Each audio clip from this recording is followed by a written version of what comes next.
Hello, everyone.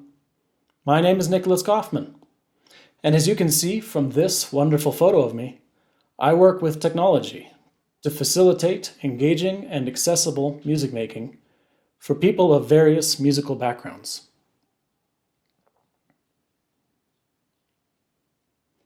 Using a variety of both hardware and software technologies, I often work to create setups like this one to isolate a particular musical idea.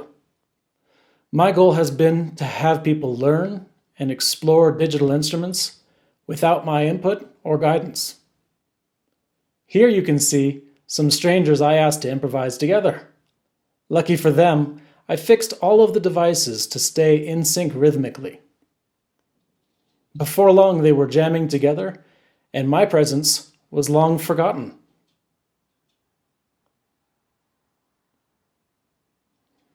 Taking these type of setups to community settings worked well. Students with varied musical backgrounds made music in ways that were meaningful to them personally. Access to a variety of hardware devices let them try out different ways of making music. Eventually, changes were made to the setup. In particular, I began to split audio so that students could use headphones and work individually to practice creations they would share with the group later on.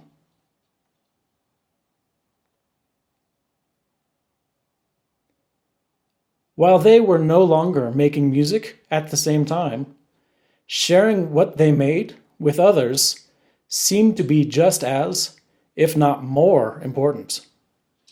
This was not my original intent, but a response to the needs of those I worked with. However, I increasingly found issues with the system that I had created. It was often difficult to engage group members in understanding and assisting in setup. Things would go wrong that only I knew how to fix. So unfortunately, scenes like this often turned to this. The problem seemed to be me. My attempts to free others from control meant that I was still at the center of control. I spent less time interacting in a musical way and much more often interacting in a technical way. The system I had intended to create cohesion in the group no longer served its purpose. While sometimes I saw musical interaction, other times I saw complete inaction. And at the worst of times, it was simply lecture and theory. Lucky for me, I was provided with some new gear to work with, new toys to play with. Learning synthesizers and iPads were easier for me to pass out, easier to get to make noise, and easier to tear down, drastically changed my perception of what I would do with these students. The children I worked with made their own musical games and exercises. My expectations about group performance and rhythmic cohesion weren't their expectations. They used the tools that I provided to show me what they valued about music.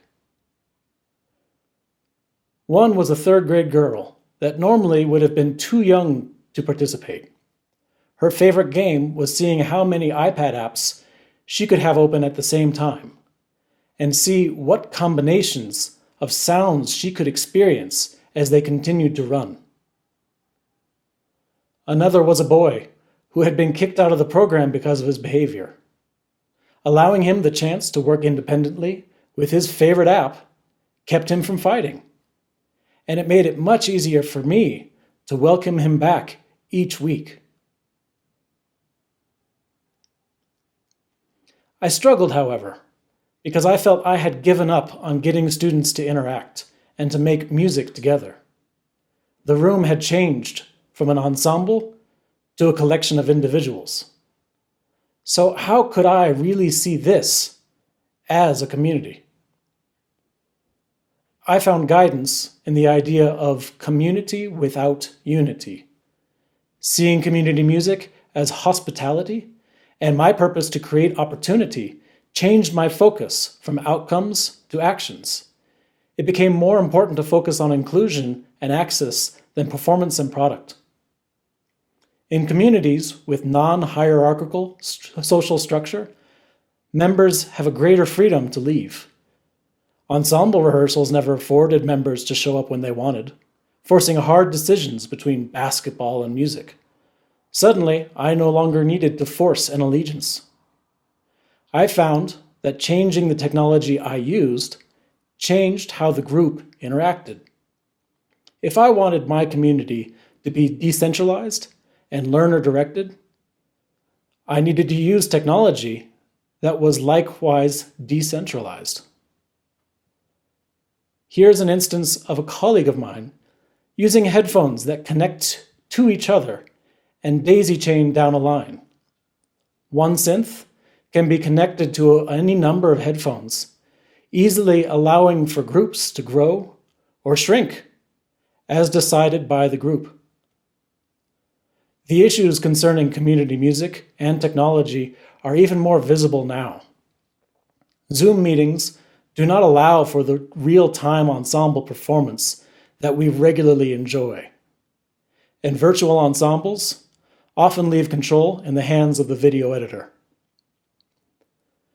When people are at home, access to technology can range from complete home studios to budget smartphones, and having similar musical experiences can be difficult.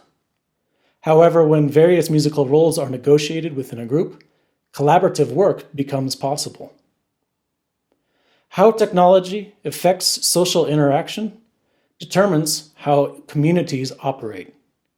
As we adapt to increasingly tech-based lives, so should we adapt our concepts of community. Ultimately, coming together in music is not dictated by place or action, but by intent. Thank you.